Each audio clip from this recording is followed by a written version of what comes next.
This podcast is brought to you by the Islamic Center and NYU.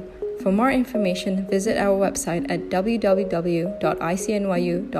Because we want to utilize Ramadan as an opportunity to now still leverage some of the clarity that comes from the uniqueness of the month, right? And a couple of weeks ago or a couple of days ago, everything's a blur in my head. I don't know how long ago it was, but we're talking about how, if some of you might not have been there, why it's important to not just in a mode of self-talk say, well, it was only because of Ramadan. Because we've already created a validation or justification as to why that momentum can't be maintained. As if the idea that it's because of Ramadan somehow is a limiting as opposed to kind of a factor that causes increase, right? So the example that I used that day was that if I lose weight because of dieting, then yes, that's what the catalyst is for losing weight. But if I was to say it in a way that was derogatory, and someone in the audience had said that, you know, they use the word derogatory, and I said, who are you being derogatory towards when you talk in that way? And he said that to yourself. It's like, yeah, you're talking to yourself in a way that's putting you down, as opposed to recognizing and leveraging and then amplifying what it is that you learn of self-awareness. You create a statement that at a surface level might seem like it makes sense, but it's now needing a paradigm shift that says, because of Ramadan, I was able to learn these things about myself. Not that because of Ramadan, I now am limited to 30 days of a certain experience and I can't go past that. Do you see what I mean? Does that make sense?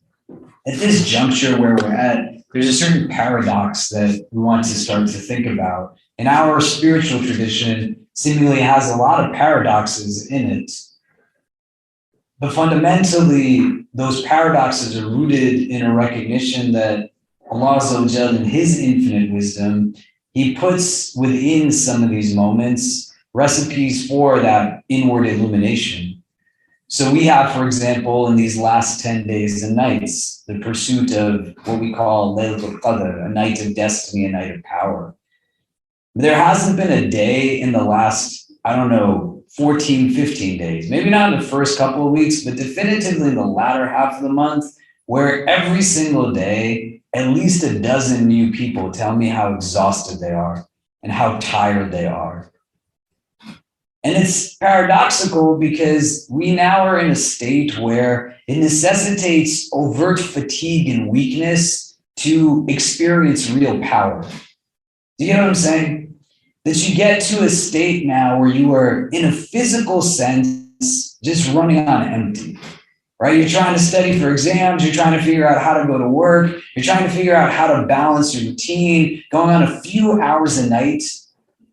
But it's a necessary component that your weakening becomes the entry point to the embrace of that power that the night claims to be able to bestow and engage. And I want you to think about this because there's now a choice to either reflect or to not reflect, right? May Allah make us people of reflection. That religion in and of itself can be something that gets so rooted in externals, and we have organic increase, but we then suspend the parts of ourselves that make us distinct from the rest of creation. You and I have been given intellect. We've been given aql. Other parts of creation have not been given intellect and aql.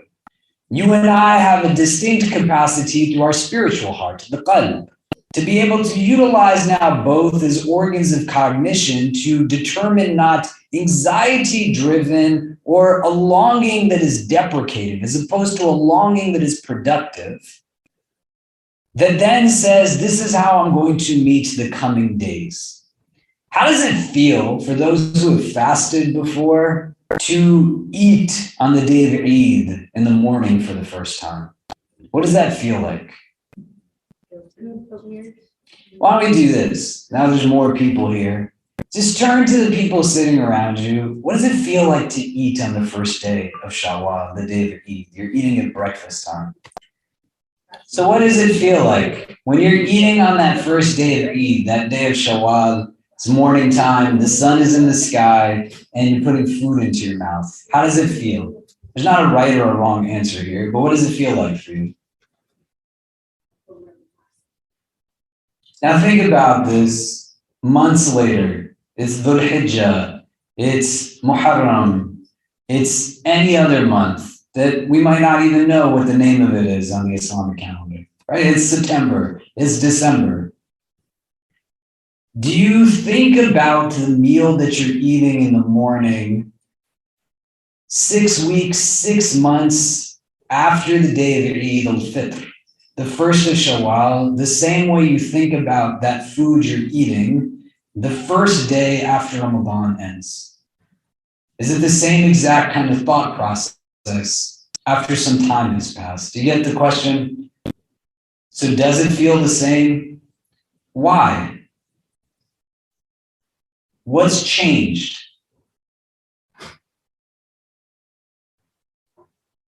Why is it not fun and exciting or good and weird or sad days, weeks later? What's shifting, in addition to many of the things I've said, another thing to add onto it is there's become a dilution now of the awareness, the consciousness that Ramadan builds. Everything is going to feel a little bit different so long as there's presence in the engagement. Why there's feelings attached to it is because taqwa, consciousness, in our tradition, is not mindfulness the way mindfulness exists in terms of contemporary jargon, but it's a mindfulness that's rooted in an ethical imperative. So you can feel anything you want to, right? Feelings are not a problem. And the fact that people feel different things in response to that first morsel of food that they're eating, or even later throughout the day, the feeling in and of itself isn't a problem. But what's catalyzing the feeling is what it is that you want to retain when you're trying to now think about how you're moving through the day, because you still have organically a sense of presence that is bringing your intellect and your heart as an organ of cognition to be able to make sense of the act that you're about to engage in before you act. Even a simple thing as putting food in your mouth or drinking water during the daylight hours, it's not that you're thinking twice about it because you feel guilty or sad or upset. The idea is to not focus on the feeling that comes after, but focus for a moment on the fact that you're thinking twice about it. Do you understand what I'm saying? What am I saying? It shouldn't be what the difference is, but that's what the difference is. You spent a month now awakening celestial parts of yourself, parts that are not just nourished through the physicality of the world, feeding, eating, drinking, physical intimacy. It changes now from the depictions in the Quran, right? Ulaika kal an'am, that they're just like cattle, going in a state where default settings render now a diminishing of presence. And so when you're trying to figure out, how do I maintain the momentum? How do I keep going and building off of my self-awareness? One key ingredient is going to be utilizing what you will experience organically on the day of Eid. Man, should I be eating this thing? Or just eating it makes me feel grateful, or I feel good, but it's weird, or I'm sad, or I'm excited, and this is fun, but you're still thinking about it. You still are bringing presence into it, versus the alternative that comes quite often. You could be sitting in front of a TV and throwing food into your mouth. You could be watching a movie and throwing food into your mouth. You're doing a mindless act and another mindless act that doesn't necessitate it being without mindfulness, but this is where the choice comes in. Am I going to bring presence in consciously, or am I going to now just return back to a body and deny the fact that the body is a vessel of a soul that is waiting for it to just continue to be awake, to continue to be conscious? Do you get what I'm saying? And it's going to make a categorical distinction between what the days feel like, because the goal is to not be in pursuit of perfection. That is an intangible, unreasonable goal. You are going to make mistakes. It's not going to be the same. We literally have feasted at Maghrib time. Not feasted, no one's like gorging out, right? But it's very different if 30 days in a row, you're able to sit with 600 Muslims, pray with them, break fast with them, read Quran with them, make dua with them, not have to go your entirety of a day without seeing one person who knows what it's like to be a minority, who knows what it's like to have to feel weird, that you're constantly explaining your behavior, who can't hide their skin color, who has to have no way of just dealing with people mispronouncing their name again and again and again. Coming to a space where people can understand. You don't have to explain yourself or where you come from or how all of these different variables can be inundating or heavy or suffocating. You just come and be with God. And then it gets to a place where the change in routine, the change in what happens, it's going to have impact definitively, but you can have a response to it that brings your intellect, brings your heart, or you can just bring your body to it. And if you're just going to bring your body to it, then if you fall, you're just going to stay on the ground. But if you're bringing your heart, you're bringing your mind, it's not going to be that those things are going to be alone what helps you bring yourself up. But your heart and mind awoke is going to also be the reason why you help somebody else get up when they fall. So you're not going to let somebody go through it by themselves. You're not going to just be in a place where you are seeing it individually, egocentristically. You're going to now think about every single variable and factor that plays a role, that allows for me to simply get to the place where I ponder on the fact that the very next day, I'm thinking about the food that I'm putting in my mouth. And I have to want to retain that type of thoughtfulness in order for me to then harness it and keep going with it through the remainder of my days. Or am I going to return back simply to a robot, default settings, waking up, going through routines, feeding my physical, denying my spiritual. And then the worst thing, that when Shaitan's waswasa returns, believing the whispers when they say that the mistake that you made is somehow greater than God's mercy. And that there's no reason for you to try again. That you didn't get it done. So that means that there was no point. And then the words will come out, it was only because of Ramadan. You see what I mean? This world, in comparison to other realms of existence, what our theology posits is that this is not what it is as an ends, but it's a means to something. May Allah make us all people of Jannah. But we are in a state of existence that has a temporary aspect to it. There's finiteness to this world right now for our individual experiences in it. And from here, we transition into a place that's called the barzakh, an intermediary realm, a grave. We go from there to a day of accounting, a day of resurrection. And then you have eternal existence.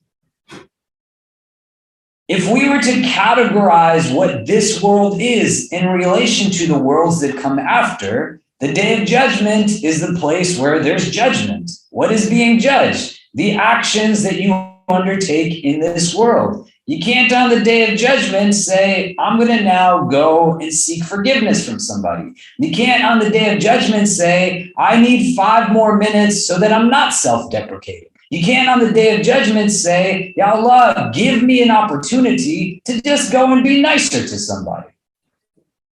That's where actions are assessed, not performed. The place of the grave is meant to be the place of rest, right? The hadith has narrations that say, for the ones who did good in this world, the rest of the grave is like the rest of a newlywed couple on their wedding night. It's just peaceful slumber. It's also not a place to do. So this is the world of exertion, the world of action, the world of doing. And so rooted in that is that it's a world of accountability. It's a world of choices. So your choices are not now just going to be, am I going to wear blue today? Or am I going to wear green today? Your choices are not going to just be about things that are outward, but perspective is also a choice. And in these last nights of Ramadan, you want to ask Allah before the day of Eid to help you see yourself the way that He sees you, so that you don't jump into a mode that now starts to tear apart at yourself. And what is actual and what you have learned in terms of capacity, you deny, and there's not so much that goes into it other than stopping to just reflect or falling into statements that are just a handful of words, but they can be so powerful because they just break you down inwardly. And then what you feel in terms of growth, in terms of exhilaration, in terms of something you didn't even know that you were in need of. You give it up for reasons that are not worth giving it up for, man. Why do you have to stop doing any of the things that you've been doing? If you have the physical ability to fast, why would you stop fasting? The recommendation in our tradition, both Sunni and Shi'i, is that you fast 6 days in Shawwal. There's different opinions on what those 6 days are. You can't fast on the day of Eid. It's haram. In the Shi'i tradition, the 3 days beyond that too, you are not supposed to fast. That's what Sheikh Fayaz told me. When he comes up, we can ask him. But in understanding and recognizing beyond the limited days that it's haram to fast. It's not a choice. You don't fast on the day of Eid. You celebrate on the day of Eid. But you just fasted, if you have the capacity to fast, an entire month. So fast some of the days that's recommended outside of Ramadan. Because the verse that says, لَعَلَّكُمْ تَتَّقُونَ, doesn't say that it's just in Ramadan, but potentially the gain of taqwa, that consciousness, that mindfulness, it's attached to the fast as a vehicle. It's an act that yields it. Why are you going to stop fasting? We're thinking as we start to develop programs post-Ramadan and the pandemic curtails more, inshallah, we typically, for example, would have many people come to Jama'ah here. Who has been here to Jama'ah ever at the Islamic Center? Yeah, so think about it, right? This room we used to use for Jama'ah, and then we'd have live streams downstairs as well. That's my son, Khalid, stealing dates. Nobody saw you so fast, you can't see it. And now we get, other than, we used to get 800, now we get 200 people. I want to tell you this so that you can kind of understand some of our logic programmatically.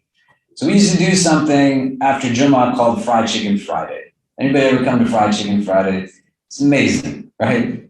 Soul food after Jummah, mac and cheese, potatoes, corn, fried chicken, baked chicken. What we're thinking of doing is that because there's a shift, people work at home more, our students are here at certain times of the year, but also the pandemic impacts how they're on campus. We've gone from 800 to now about 250 people for Jummah. We'll still do that, but likely on Mondays and Thursdays when Sheikh Fayaz and I do halaqas, we'll also attach iftar to it so that you can come and break fast with people. We want to sustain that, and I'm saying it to you now so that you're here on an evening during Maghrib time. Many of you are here throughout the weeks at different times in the day. And so we want to encourage communally the ability for us to do this. So you can fast those 6 days of Shawwal, but you start to also build a relationship with the practice outside of Ramadan. It's going to continue, but it'll necessitate us coming to it. Make a determination in these last days of Ramadan. I'm not going to stop fasting. What are the ingredients spiritually that make you think twice about that food that you're going to consume on the day of Eid? The Quran in and of itself categorically defines reading, listening, recitation, reflection, contemplation upon it as a text, its verses, its words, to have a link to taqwa, to consciousness. And the beauty of it is that you don't have to be in a place where you can understand its words. You don't even have to be the one reciting it, right? You just saw my son run in and out. I took my son and my daughter to watch the Nets play the first time Kyrie came back to play. People know Kyrie Irving. Anybody know what I'm talking about? It's a basketball game. People don't know what I'm talking about. And so we went to watch the Nets play at the Barclays Center. And they have like this soundtrack playing. It's a basketball arena. My 6-year-old is sitting next to me. I have videos of him in this arena. And as the music is playing, he's moving in all different directions. I'm saying, Kareem, I didn't know you were such a good dancer. And as he's moving, Baba, I'm not dancing. I'm like, what are you talking about? And I show him the video that his body is moving. And he's not even aware of it. This is not a conversation on the permissibility or impermissibility of music. That's not what I'm talking about. But you don't want to undermine the reality that just the simple consumption on an auditory level bears impact to your inside. And so the way that music can get your body to move, whether you're even thinking about it or not, when you stand and you hear that Quran being recited, it is an oral tradition, a recitation. It is impacting, and what it is telling you is that it is an ingredient that brings you to think twice before you do something, to have taqwa, to have consciousness. Why are you going to stop listening to it after Ramadan is done? You want to think strategically, not with a Sunday school trivia knowledge of Islam, not with your back against the wall, making excuses for judgments that nobody's even passing on you. You are grown individuals. Just like nobody could compel you to be here at this moment, nobody is going to choose your choices for you after. Root your decisions on what is actual. It makes a difference when you are engaging Quran with a way that you let yourself be open to it. It's an ingredient to the cultivation of taqwa. Bilal Ware, who's an academic, deeply knowledgeable, he had this amazing post that I talked about at Jummah a couple of weeks ago, where he said that our relationship to Quran, especially in Ramadan, becomes something that is so deeply impacted by imperialistic tendencies, that our goal somehow becomes to conquer the Quran. He said your goal isn't supposed to be to conquer the Quran, you're supposed to be conquered by the Quran. And you heard Sheikh Sahib say it, you heard Sheikh Fiaz say it, you heard everybody more or less say it again and again. You want to reflect, contemplate. You want to engage, to act upon it. One of the most beautiful stories that I've heard from Sheikh Suhaib multiple times in the years that I've known him, he tells the story of a Sahaba who during the time of the Tabi'een, the generation after the Prophet Muhammad sallallahu alaihi wasallam, who gets excited about completing the Quran for the first time. And people are astonished that this man who is a companion is saying that he only now at this elderly age did a khatam of the Quran. And he says to them that the khatam that he did of the Quran was not a khatam of recitation. It wasn't one of tilawah, but it was one of ahwal and a'mal, that he had finally done every single act that the Quran told you to act upon. that he had done every single thing that the text said to do, to engage. That's crazy to think about. But aspirationally, the transition comes that I'm scared to read the book. Somebody else is supposed to recite it to me. I'm not supposed to be the one that reads it or engages it or acts upon it. No, man, it was sent for you more than anybody. It creates a philosophy on life that allows for determination and decisions to be rooted now not in a moral relativism that breeds the greed, the ego, the stratification of society, the racism, the arrogance, the bigotry. Look at how people make choices and they justify it as to why it's okay for some people to have nothing, why it's okay for some people to be mistreated. Why is it validated for somebody to live just blocks away from where we live? And they're going to be forever crushed by systemic and structural mechanisms that are built purposely for them to not be able to save wealth, to not own property, to get constantly pushed out because of gentrification. You know why you got to keep reading the Quran? So that your heart stays awake and you don't just sit back passive when realities like that are not happening countries away, they're happening blocks away from where you are. Do you get what I'm saying? So 2 things so far. 1, keep fasting if you want to be able to retain the ability to think twice before you put that food in your mouth. The way you will do organically on the day of Eid. Read Quran, engage the Quran. It's a vehicle for taqwa. I don't know why. I don't know. I'm not God. I don't know why we pray 3 rak'ahs at Maghrib instead of 12. I don't know why some of these things are. But Allah in His hikmah has put secrets into these practices that will yield now what it is that it claims to yield. So it's not me by conjecture telling you, but the verse says it. كُتِبَ عَلَيْكُمُ الصِّيَامُ كَمَا كُتِبَ عَلَى الَّذِينَ مِنْ قَبْلِكُمْ لَعَلَّكُمْ تَتَّقُونَ.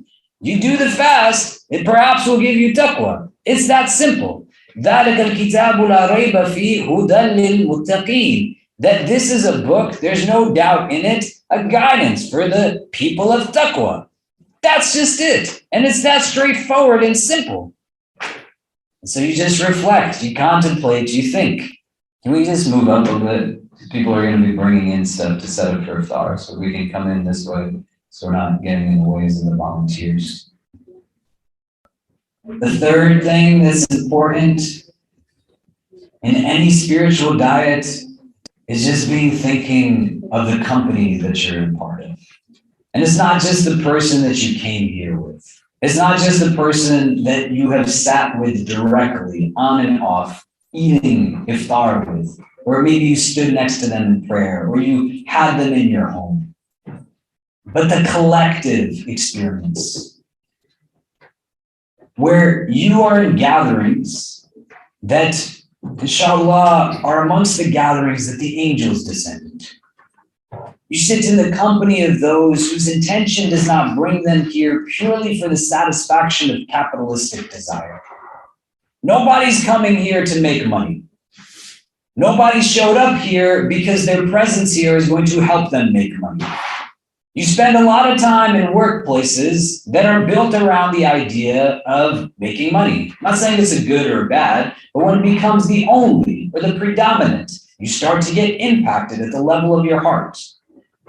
When you engage in conversations that are rooted now in weekend experiences that you can't relate to.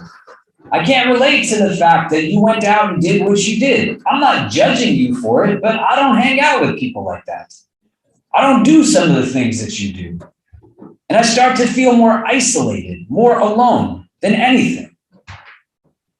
They say what loneliness does to your body is more impactful statistically than smoking 15 cigarettes a day. That's what loneliness can do. And you feel so isolated and by yourself. And so there's 2 things that we want to think about here. One why would you keep yourself from being in gatherings that have helped you, whether it is directly or indirectly? So you come to pray Maghrib and you keep praying Maghrib. We do the halaqas, you come to the halaqas. You're taking a choice of whether you're going to show up to Jummah or not. Don't think about it just as burdensome obligation, but think about it through the prism of what is it giving to me on a metaphysical level. And that company becomes critical because right now, Mas'ud sitting here is benefiting from the presence of somebody whose name he doesn't know on the other side of the room. The gathering in and of itself is not just about that I take from what is most apparent. This is not what our tradition is built off of, but embracing the things that are unseen. And you got to look to those in this frame of the company that you keep. And so you bring different frames and prisms to what am I going to bring myself to be a part of? Does this make sense? I'll give you an example of what I mean about the unseen elements of things. We have a hadith where Abdullah radiallahu anh is sitting with his father amongst a group of companions. And the Prophet ﷺ asks, what tree is the Muslim most like? The Bedouin. And people are talking, and Abdullah knows the answer. It's the date palm tree. He's thinking in his head, but he doesn't answer it. And then the Prophet says it's the date palm tree, the nakhla tree. He tells his father, I knew the answer. And he said, you should have spoken up. And he said, out of deference to elders, etc. And there's a lot that goes into the hadith. When I read the hadith, I said, why is this tree the tree that the Prophet is saying we want to be like? And there's a lot of benefits that the hadith speak about, that you have shade from its leaves, its fruit, its dates. We've been eating dates this whole month. May Allah bless those who picked the dates, harvested the dates, grew the dates, donated the dates for us to break our fast on. Because for you to get that one date on that plate, literally hundreds, if not thousands of people had to be put into motion for it to land in your hand. When you look at the date palm tree in comparison to what is seen, and you look at what's not seen, it's distinct from other trees because most trees have what's called a taproot system. It's jumbled up like this, and then it anchors itself into the ground. The nakhla tree's roots, they're not jumbled like this. They're just spread very thinly into the earth, meaning the tree that the believer is like, it's not stuck in the dunya the way other trees are. It's not anchored into the materialistic world. But you can't see that from what is seen. You have to be able to see that from what is not seen. Do you see what I mean? So what are you not seeing? The unseen benefits of being in gatherings like this. And ensuring that on a regular basis, if you can't do it daily, that doesn't mean it can't be done at all. A couple of times a week, you shift the paradigm. Why do you want to pray in Jama'ah? Because you don't get the benefits of Jama'ah without the Jama'ah. You can't get the benefits of the congregation and the community when you're standing by yourself. When you get to the place of recognition that all of us take from each one of us. And that's where the strength comes from. So you come to the various programs for your benefit. You come to the halaqas. You go to pray. Spaces afford to you what they will. You will get stuff from this space that you might not get from your local masjid. You don't want a simplistic understanding of religion. If the people in the masjid are not the ones that are going to break fast with you, then just go to the masjid to pray. Still benefit from it. Don't make yourself devoid of it. Allow for yourself to take from it what is your right to take. You prostrate, you pray in congregation, you're there with the angels. It's written in the books that this servant of mine came to perform Maghrib in this place is going to elevate your heart. And then the second part to this, the second dimension, nobody can benefit from your absence. So you have to recognize that your presence brings blessing. So when you're choosing to not come, you're choosing then to have the rest of us not benefit from your being here. There's going to be people who show up that they're going to need someone like you to be where they're coming to. And what if they meet somebody who is harsh and judgmental in their practice of religion? Then when they see you, they see what's inadequate in you, deficiency. And all of us have either known somebody like this or know somebody who has gone through something like this, if not ourselves. May Allah never make us from amongst those who are harsh. May He make us only from amongst those who are gentle and kind.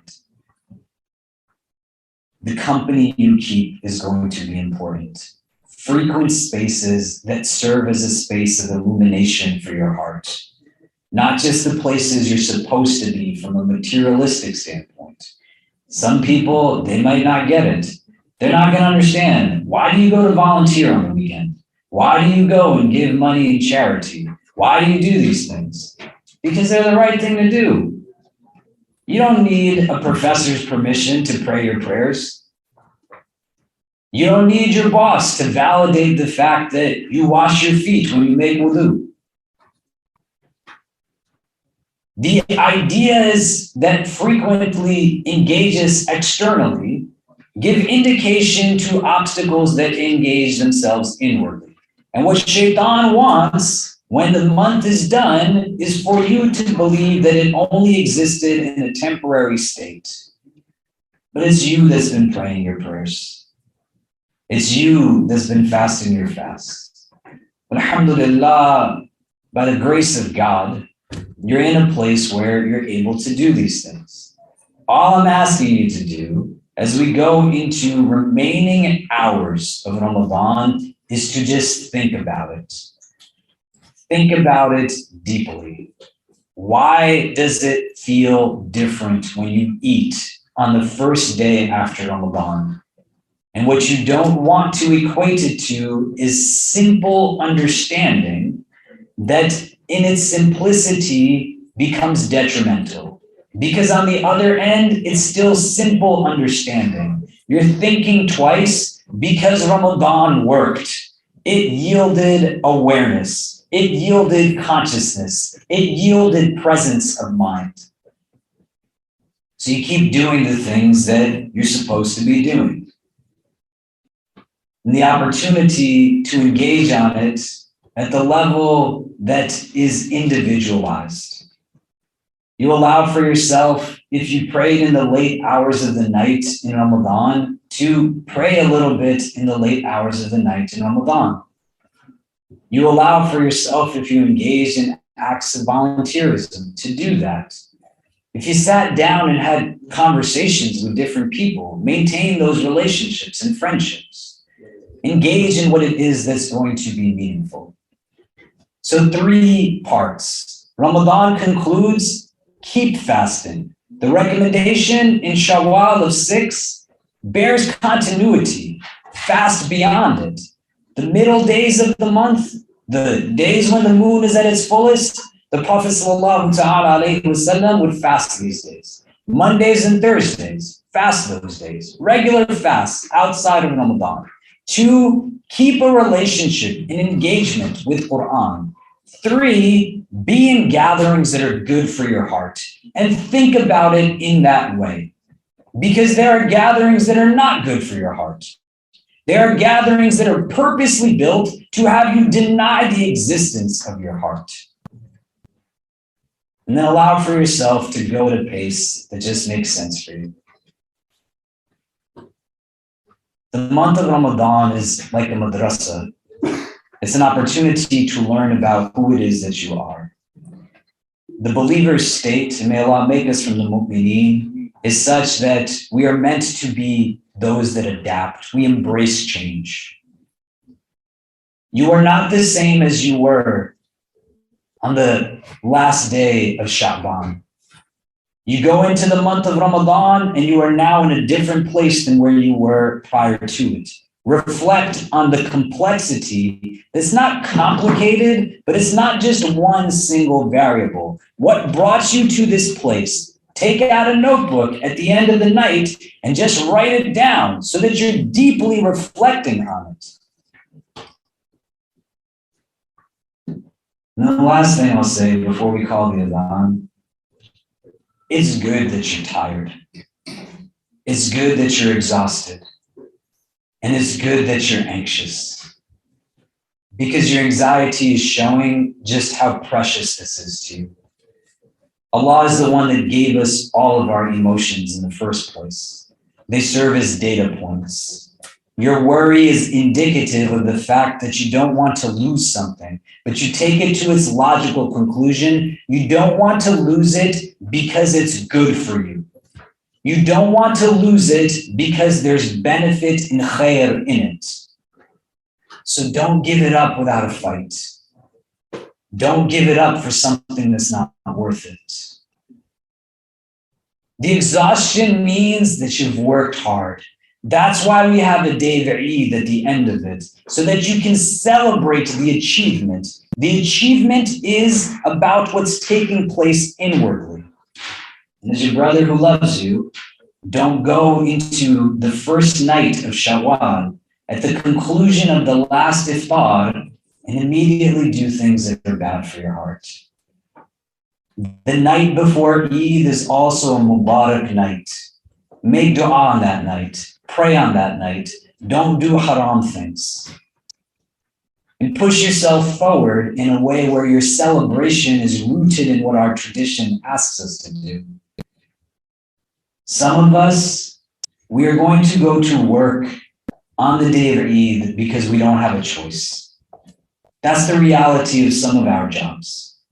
Some of us are going to go to work just because we're choosing to. Don't do that this Eid. Celebrate your holiday. Don't go to class, you get exemptions for it.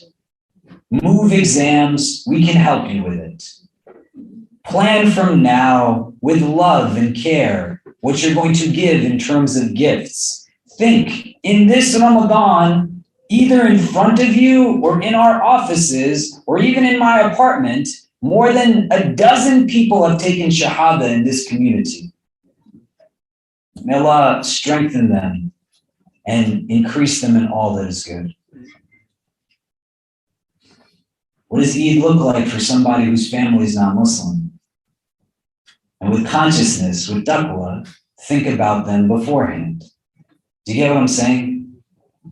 But utilize it, benefit from everything that you've taken, and don't give it up, man. It's for you. It's for you. Ensure that you're treating it with the care that it deserves. Wallahu ta'ala alam wa billahi tawfiq. Wassalamu alaikum wa rahmatullahi ta'ala wa barakatuh. If you would like to listen to more, please donate to www.icnyu.org/donate. For more of our virtual programs, go to www.icnyu.org/classes. If you have any questions, email us at info@icnyu.org.